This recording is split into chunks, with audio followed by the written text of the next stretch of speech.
Mustafa. L'espérance et la crainte, ce sont deux fonctions qui permettent à l'être humain d'assurer son salut terrestre pour tous les humains et pour le croyant. Ces deux sentiments, ces deux états naturels et psychologiques lui permettent également d'assurer son salut dans le-delà. Et donc il partage avec le commun des êtres humains ce sentiment naturel d'espérer le bonheur dans ce bas monde et de craindre le malheur, d'espérer la santé et de craindre la maladie, d'espérer la prospérité et de craindre la pauvreté. Ce sont deux sentiments naturels.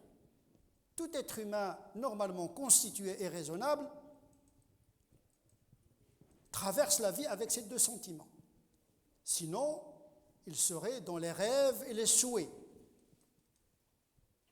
Contrairement au sentiment flou du souhait, l'espérance et la crainte sont les moteurs de l'action. Celui qui espère passe à l'acte. Celui qui craint s'abstient de l'acte lorsqu'il est nuisible. Donc, ce sont deux moteurs qui assurent la maslaha, c'est-à-dire l'utilité, l'avantage pour l'être humain, et lui permettent d'éviter les désavantages. Ce sentiment, on le trouve même chez les animaux, qui leur permettent de survivre, de craindre le danger et d'espérer la nourriture et de craindre les prédateurs. Donc c'est tout à fait normal que de vivre avec ces deux sentiments, sauf que pour les musulmans, en plus de ce sentiment naturel, il les convertit en sentiments spirituels dans l'espoir d'atteindre le salut dans le-delà. Réaliser l'avantage eschatologique, puisque l'espérance et la crainte, ce sont deux fonctions qui assurent le salut terrestre et le salut céleste. Espérer en Dieu, qu'il nous pardonne, espérer en sa miséricorde, mais craindre également Dieu, une crainte de vénération, et non pas une crainte de panique. Il ne s'agit pas d'avoir une peur psychologique de Dieu, mais une peur, une crainte spirituelle de Dieu, avec respect et amour. Sauf que les savants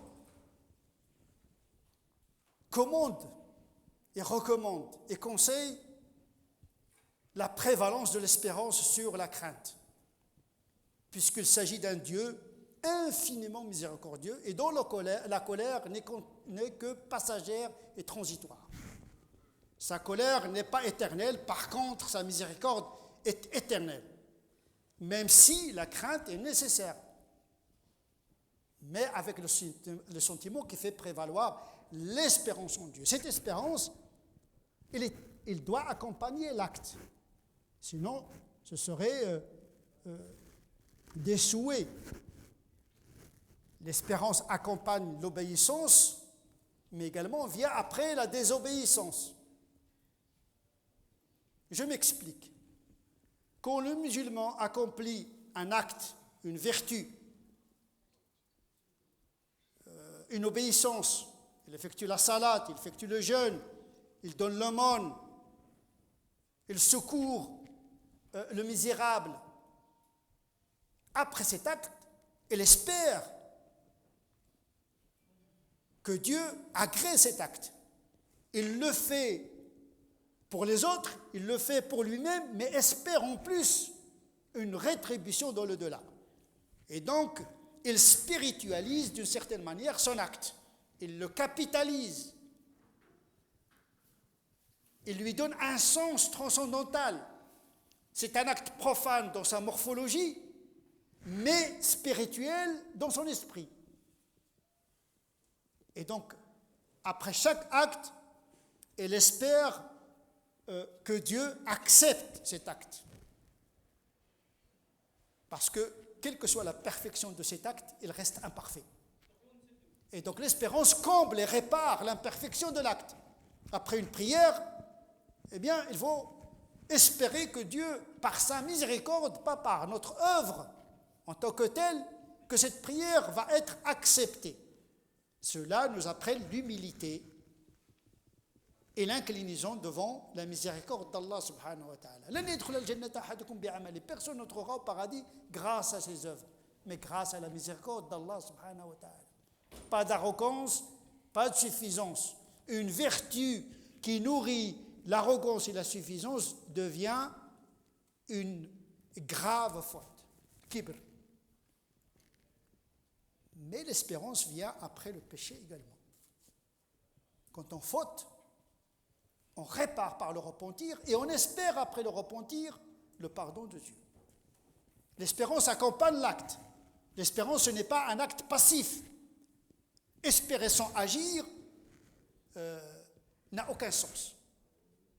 Nous parlons de l'espérance spirituelle et éthique, pas le simple souhait, le rêve, comme quelqu'un qui prend l'autoroute vers Paris et espère arriver à Toulouse. Celui qui veut emprunter la voie vers le paradis, le salut, il faut qu'il entame la démarche et qu'il espère l'arrivée.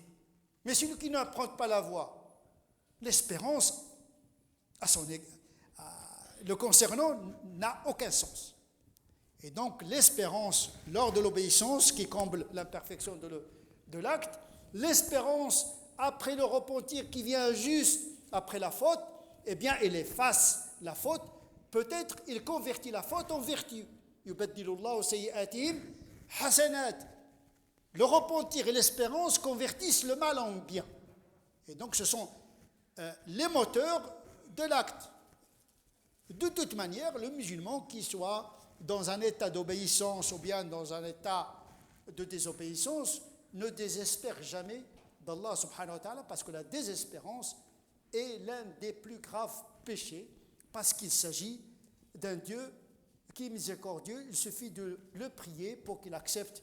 Yastajibu ad-du'a, dès qu'on le prie, il a déjà accepté notre prière. Encore faut-il avoir l'humilité de tendre sa main, demandant l'acceptation de l'obéissance et le pardon lorsqu'il s'agit de la faute. نسأل الله عز وجل أن يجعلنا من الذين يستمعون القول فيتبعون أحسنه. اللهم اهدنا فيمن هديت وعافنا فيمن عافيت وتولنا فيمن توليت وبارك لنا فيما أعطيت وقنا واصرف عنا شر ما قضيت فإنك تقضي ولا يقضى عليك وأنه لا يذل من وليت ولا يعز من عاديت تباركت ربنا وتعاليت.